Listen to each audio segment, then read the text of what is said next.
คิดว่าที่ตัดสินใจเลิกกับเจ้าในเมื่อนั้นย้อนเหตุผลคือเฮาสองคนมันบ่เข้าใจกันแรกๆไอ้ก็อยู่ได้บ่ได้คิดอีหยังผ่านไปนานๆหัวใจอ้ายนั้นเริ่มห่วงหาว่าสิขอคืนดีแต่เสียทีน้องรับคนใหม่เข้ามานอนเสียดายเวลาน้ำตาอ้ายมันก็ไหลซึมๆเราก็คงสิลืมแต่อ้ายบ่ลืมมันหักเติมผลใจของอ้ายถึงคบกันอ้ายยอมรับว่ามันเบื่อพอเลิกกันไปก็เหลือใจเจ้าของว่าเป็นหยังคือปล่อยให้น้องให้เป็นของเขาอยากบอกฮักอ้ายก็เฮ็ดบ่ได้ยามคิดฮอดแต่กอดก็ได้แค่คิด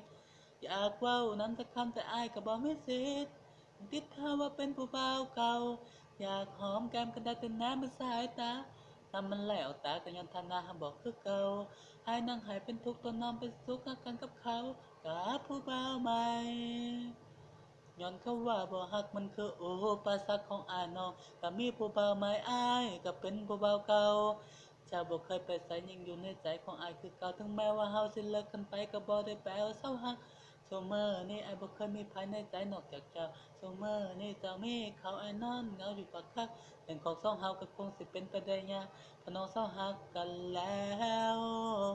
กันคบกันน่ะยอมรับว่ามันเบื่อ พอเลิกกันไปก็เหลือใจเจ้าของ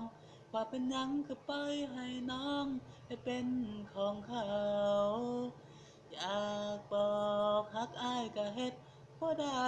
ยามคิดฮอดแต่กอดก็ได้แค่คิดอยากเว้านำสักคำแต่อ้ายก็บ่มีสิทธิ์ติดเฮาว่าเป็นผู้บ่าวเก่าอยากหอมแก้มก็ได้แต่แนมด้วยสายตาทำมันแล้วตาก็ย้อนฐานะบ่คือเก่าให้นั่งให้เป็นทุกข์ น้องไปสุขหักกันกับเขากับผู้บ่าวใหม่